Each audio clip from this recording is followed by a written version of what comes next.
Imagine the most secretive, high-stakes military installation in human history. Right. The atomic bomb is being built in the New Mexico desert. The pressure is just unimaginable. And there's this 20-something physicist with the highest possible security clearance who is spending his weekends picking the combination locks of his commanding officer's filing cabinets. Just for fun. Yeah. Just so he can slip these spooky little notes inside and, like, make them think there's a spy on the base. I mean, it sounds like the plot of a slapstick comedy, right? Right. But that was literally just a typical Tuesday for Richard Feynman. Yeah. He was out there dealing with the actual building blocks of reality, and yet he just couldn't resist finding the vulnerabilities in the rules around him. Okay, let's unpack this, because today's deep dive is drawing from a really massive biographical overview, specifically compiled Wikipedia excerpts detailing the life of Richard Feynman. And our mission here, to our listener, isn't just to rattle off a list of his awards. We want to shortcut you to being genuinely well-informed about the man by extracting the most surprising facts from these sources. Exactly. We want to look at not just what he discovered, but how his completely unconventional mind worked. And, see how his life's philosophy might actually change the way you look at the world. And we are talking about a towering legacy here. I mean, in a poll of leading physicists worldwide, Feynman was ranked the 7th greatest physicist of all time. Wow. Yeah. He shared the 1965 Nobel Prize in Physics for his work in quantum electrodynamics. He pioneered the concept of nanotechnology. Right. And he laid early groundwork for quantum computing. So the destination is incredibly impressive, but the real story is how he navigated to get there. So to understand the Nobel winner, we first have to look at the kid from Queens, New York, born in 1918. Right. He was actually a late talker. He didn't speak a single word until after his 3rd birthday. Oh, really? Yeah. And when he did grow up, he had this incredibly thick, working-class New York accent. It was so pronounced that later in life, these brilliant European colleagues like Wolfgang Pauli jokingly complained that he sounded like a, quote, bum. Which is such a beautiful contrast, Yeah. because his intellect was so heavily shaped by his parents, but not at all in the traditional academic sense. Right. His father, Melville, intentionally taught him to challenge orthodox thinking. Like, he told a young Richard that knowing the name of a bird in every single language on Earth doesn't actually teach you a single thing about the bird itself. Oh, that's good. Yeah, you have to watch how the bird behaves, and then you combine that with this profound, lifelong sense of humor that he inherited from his mother, Lucille, and you get a very, very unique psychological profile. Yeah. And that combination produced a kid who was just an unstoppable tinkerer. I mean, he kept a lab in his bedroom. Of course. And while he was in grade school, his parents went out to run errands, and he just casually wired up a home burglar alarm system. As you do. Right. He fixed neighborhood radios, but the sources point out what's crazy is how he fixed them. He didn't just blindly swap out vacuum tubes. He thought about it. Exactly. He would pace around the room, analyzing the circuits in his head. He'd trace the signal, thinking, okay, if the sound is doing this, then the block must be here, until he found the logical flaw. He repaired machines by thinking. And his approach to formal education was identical, which is honestly why he found standard schooling so frustrating. Oh, absolutely. Rote memorization was just his enemy. There's this famous anecdote from the sources where he was trying to learn feline anatomy in biology class, and he literally asked the teacher, "Do you have a map of the cat?" A map of the cat. Right, exactly the way an engineer would think. He didn't want to just memorize disconnected Latin terms, he wanted a schematic. He needed to understand how the biological machine worked as a system. Yeah, that makes total sense. And he took that need for systemic understanding to an extreme with mathematics. At 15 years old, he taught himself trigonometry, advanced algebra, and calculus. But standard math wasn't good enough for him, right? Not at all. Because he looked at the notation used in calculus, specifically the letter D used to represent derivatives, and he thought it was just terribly designed. Oh, yeah.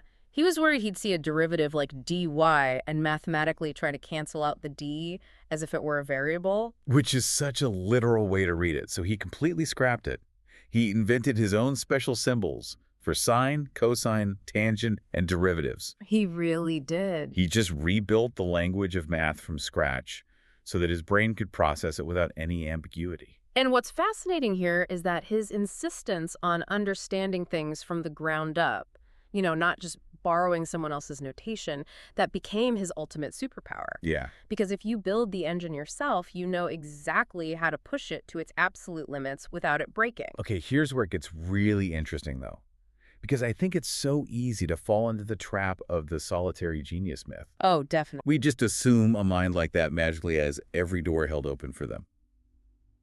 But that wasn't Feynman's reality at all. When it came time for college, he was rejected from Columbia University because they had a hard quota on the number of Jewish students they would admit. Which is just awful to think about. It really is. So he went to MIT instead, and later when he was applying for graduate school at Princeton, he got an unprecedented perfect score on the physics entrance exam. Unheard of. Right. But the head of the physics department actually wrote a letter to a colleague asking, "Is Feynman Jewish?" Wow. Yeah, the department was worried about admitting him because they had to keep their proportion of Jewish students, as they put it, reasonably small due to placement difficulties. His path was absolutely blocked by the systemic prejudices of the 1930s. But Princeton ultimately did admit him, pushing past those prejudices, and, well, that decision altered history. It really did. Because his superpower of breaking down incredibly complex problems into understandable systems is exactly what got him drafted into the Manhattan Project at Los Alamos. Even before he finished his PhD, right? Exactly. The military recruited him to help develop the atomic bomb. And the backdrop to his time at Los Alamos is just gut-wrenching. The sources talk about how he was deeply in love with his high school sweetheart, Arlene. Yes. But she was diagnosed with tuberculosis, and back then that was essentially a death sentence. It was. There was very little they could do. They knew she was dying, but he was fiercely determined to marry her anyway. They took a ferry to Staten Island, got married in a city office with strangers as witnesses, and because of the disease, he could only kiss her on the cheek. It's heartbreaking. The psychological load he was carrying at Los Alamos was immense. I mean, he was driving on weekends to a sanatorium in Albuquerque just to visit his dying wife. Wow. All while spending his weekdays helping to build the most terrifying weapon in human history. And he coped with that crushing juxtaposition through relentless mischief. Yeah, this is where the safe cracking comes in. And I really look at Feynman in this era less as a traditional physicist and more like an early computer hacker. That's a good analogy. Right. You know how a hacker finds backdoors in a software system? Not to be malicious, but because they physically cannot resist exposing the vulnerabilities in the rules. Exactly. Feynman found out the filing cabinets guarding top-secret nuclear data literally had factory-setting combination locks. Unbelievable. And he also noticed physicists use lazy numbers, like 27, 18, 28, which are the first digits of the base of natural logarithms. So he would crack his colleagues' safes and leave those spooky notes inside. But the irony of his security pranks is unbelievable because, you know, the guy whose car Feynman was borrowing every weekend to drive to the sanatorium? Yeah. It was a physicist named Klaus Fuchs, and Fuchs eventually turned out to be a real, actual Soviet spy. Wait, really? The guy giving him rides was a spy? Yes. Fuchs even deflected suspicion by telling the FBI that Feynman was the most likely spy on base, pointing to the safe cracking and his frequent weekend trips. That is wild. I mean, the audacity. But underneath all the pranks, he was doing vital operational work. Oh, absolutely. He was put in charge of the human computers, the people doing the massive calculations required for the bomb.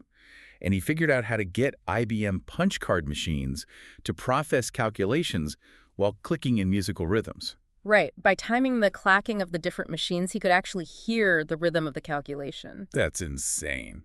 If the rhythm broke, he instantly knew a machine had jammed or miscalculated. He was effectively using his ears to debug a primitive computer.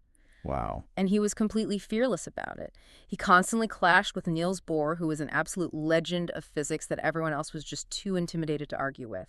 If the math was wrong, Feynman just told him it was wrong. That entire era of his life climaxes in two massive events, practically on top of each other. Arlene passes away in June 1945. Feynman sits by her bed for hours until she takes her last breath. And just weeks later, the Trinity test happens, the very first atomic bomb explosion. Right. Everyone is handed dark welder's glasses to watch the blast safely. But Feynman refuses. Of course he does. He reasons that the windshield of a truck will block the harmful ultraviolet radiation. So he just sits in the cab of a truck, looking directly at the desert, becoming probably the only human being to see the first atomic explosion with the naked eye. And you can imagine the emotional devastation of losing Arlen, combined with the sheer horrifying weight of the bomb's destructive power, understandably sent him into a deep depression after the war. Yeah, how could it not? He takes a position at Cornell University, but he's just totally burned out. He actually gets drafted for the Army post-war, but military psychiatrists diagnose him with mental illness and give him a 4F exemption. Meaning he was medically unfit for service. Exactly. He genuinely felt he was finished as a physicist. So, to survive, he makes a radical pivot. He decides he's only going to do physics if it feels like play. Just for fun. Right. No pressure to be important, no pressure to save the world. Which leads to one of the most famous moments in science history. Yes. He's in the Cornell cafeteria and someone tosses a dinner plate into the air. Feynman notices the blue Cornell medallion on the plate spinning, and he notices the plate itself wobbling. Right. Calculating the wobble of that plate was like hitting the reset button on a frozen computer. He decided to calculate the complex equations of rotation that describe exactly how the plate wobbles relative to its spin, and it was, at the time, completely useless physics. Yeah, it had no real-world application. None. But working through those equations of rotation unclenched his mind, and those very specific mechanics led him directly back into the most dense, complicated problem in physics at the time, quantum electrodynamics, or QED. Okay, I have to admit, my eyes usually glaze over when we hit terms like quantum electrodynamics. Sure. The sources mentioned the math kept spiraling into infinite integrals. What does that actually mean? Let's break it down. Physicists were trying to calculate the behavior of subatomic particles like electrons interacting with light. But when the math tried to calculate the distance between two electrons getting extremely close to each other, the equations would essentially divide by zero. Oh, yikes. Yeah, the math would explode into infinity, suggesting an infinite electrical charge, which is physically impossible. It was a mathematical black hole. No one could figure out how to step around the infinity to get a real, usable answer. So what does this all mean? Are you basically saying it was like trying to describe a complex Beethoven symphony using only raw mathematical decibel data and frequencies, and it was just this unreadable mess? That is a perfect way to look at it. They were absolutely drowning in raw, infinite math. And what Feynman did was invent sheet music. Yes. He created Feynman Diagrams. Yeah. Instead of trying to wrangle dividing by zero, he drew simple, elegant little pictures, arrows and squiggly lines that tracked electrons and photons through space and time. He drew them the notes so they could actually read the music. It was a completely revolutionary pictorial representation. It allowed physicists to literally visualize the impossible and cancel out those infinities. That's amazing. But we do have to recognize that the scientific establishment did not welcome this. When he first presented these visual diagrams at the 1948 Pocono Conference, it was a total disaster. Oh, no. Niels Bohr, Paul Dirac, Edward Teller, the absolute titans of physics were completely stumped. They thought it was too simplistic. Because it didn't look like their math. Right. It wasn't until another physicist, Freeman Dyson, wrote a rigorous paper translating Feynman's visual methods back into the traditional math they respected, that the world realized Feynman had essentially solved quantum electrodynamics. And that same urge to visualize the subatomic world, to strip away the pretense and just understand the rhythm of a thing, that bled into his personal life, too. Oh, definitely. Because while the FBI is compiling this massive file on him back home because of his safecracking at Los Alamos, Feynman takes a sabbatical in Brazil. Naturally. And he doesn't just sit in an ivory tower laboratory. He dives headfirst into Rio de Janeiro's culture. He learns to play the frigideira, which is a metal frying pan used as a percussion instrument. A frying pan? Yeah. He plays bongo drums in pit orchestras for local musicals. Yeah. He just needed to physically feel the vibration of the world around him. And that relentless drive to make the incomprehensible visible, it translated into his lifelong mission to teach and to hold institutions accountable to reality. Right. In the early 1960s, Caltech asked him to revitalize their undergraduate physics courses. The result was the Feynman Lectures on Physics, which remains legendary to this day. Yeah, it's a staple. And he fought against the academic stuffiness every step of the way. Like, he wanted the textbook to have a picture of a drum on the cover with mathematical diagrams of vibrations drawn on it. Oh, that would have been so cool. The publishers forced a plain red cover instead, though they did compromise by putting a picture of him playing the drums inside. He absolutely despised anything that looked like learning but wasn't. He served on the California State Curriculum Commission and went to war against new math, where elementary students were being taught abstract set theory. He argued it was useless jargon that engineers never actually used in the real world. I mean, think about how many times you've been in a corporate meeting where people throw around heavy jargon, buzzwords, and acronyms just to hide the fact that they have no idea what they're actually talking about. Oh, all the time. Feynman was the ultimate human antidote to that. If we connect this to the bigger picture, whether he was giving his 1959 lecture, there's plenty of room at the bottom, where he essentially predicted nanotechnology and the idea of, swallowing the doctor with tiny surgical robots, or if he was just teaching freshmen, his core belief was identical. Actual understanding is the only thing that matters. Right. He actually coined the term cargo cult science in a commencement address, warning students against mimicking the scientific process without having utter honesty. He told them, "You must not fool yourself, and you are the easiest person to fool." And he proved he wasn't afraid to force that philosophy onto the highest levels of government. No, he was not. The climax of his public life was the 1986 Space Shuttle Challenger disaster. Yeah. The shuttle exploded, killing all 7 astronauts, and Feynman was appointed to the Rogers Commission to investigate. Yeah. The chairman, William Rogers, clearly wanted a neat, politically safe investigation that didn't embarrass NASA too badly. And Feynman just ignored every piece of political red tape they threw at him. He went straight to the engineers on the ground. And he culminates this with one of the most famous moments in television history. During a live televised hearing, he takes a piece of the rubber O-ring material used in the shuttle's rocket boosters. Such a brilliant move. He compresses it in a small C-clamp he brought from a hardware store and drops it into a glass of ice water sitting on the desk. Wow. When he pulls it out and releases the clamp, the rubber doesn't bounce back. He proved, visually and instantly, that in freezing temperatures like the morning the Challenger launched, the rubber loses its resilience and fails to seal the rocket. No jargon, no infinite integrals. Just rubber, a clamp, and ice water. It completely cut through the public relations spin. In his blistering appendix to the official report, he wrote a sentence that is just a masterclass in engineering ethics. He said, "For a successful technology, reality must take precedence over public relations, for nature cannot be fooled." Nature cannot be fooled. But human nature is a lot messier. And as we promised at the start, we are looking at the whole picture of the man, completely unfiltered. We aren't here to take sides. We're looking at the historical record. Someone who relentlessly pushes boundaries, ignores social conventions, and refuses to compromise is bound to create intense friction. Feynman's personal life was deeply complex and often as chaotic as his physics were elegant. His romantic life after Arlene's death was highly turbulent. His second marriage to Mary Louise Bell ended in a very bitter divorce. The legal grounds were extreme cruelty. She stated in her complaints that he would constantly do calculus in his head while driving, totally detached from his surroundings, and that he would fly into violent rages while playing his African drums. And those FBI files we mentioned earlier. An informant sent a letter to J. Edgar Hoover calling Feynman a potential communist and a ruthless security risk unhampered by morals. Right. Looking at the timelines, the historical consensus strongly suggests that informant was likely his ex-wife during the bitter fallout of their separation.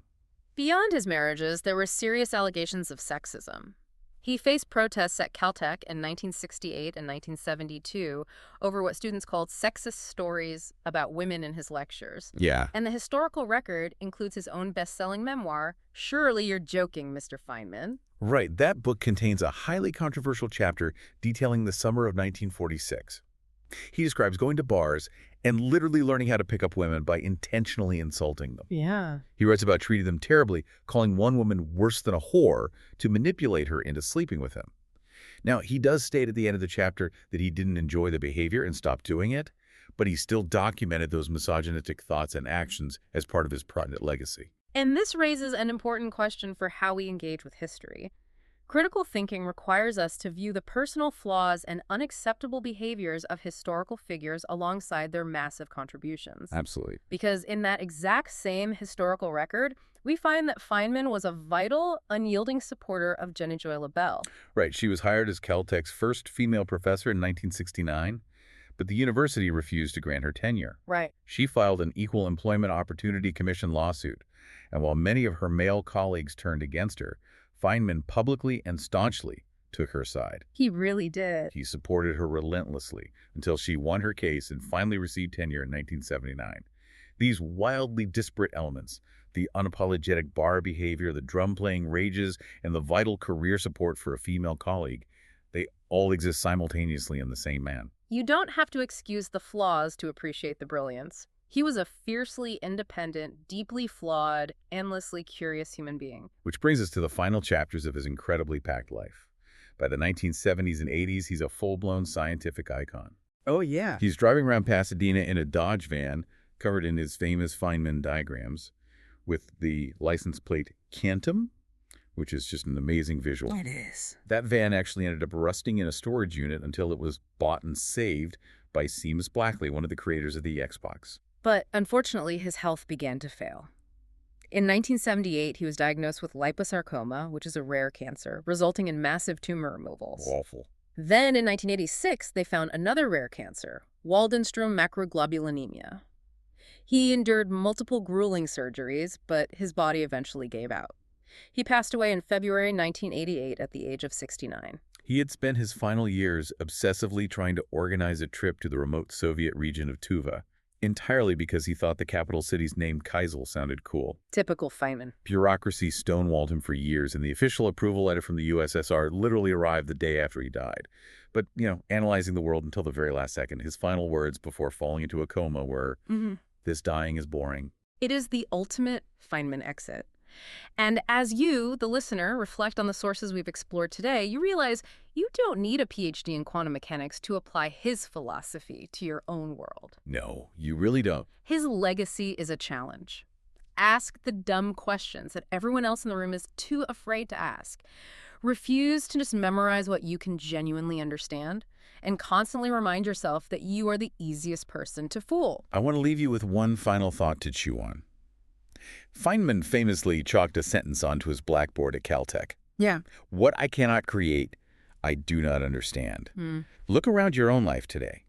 Your job, your hobbies, your assumptions. How much of what you think you know have you actually mentally built from scratch, from the ground up? And how much are you just taking someone else's word for? Exactly. Are you sitting safely in the ivory tower of conventional wisdom?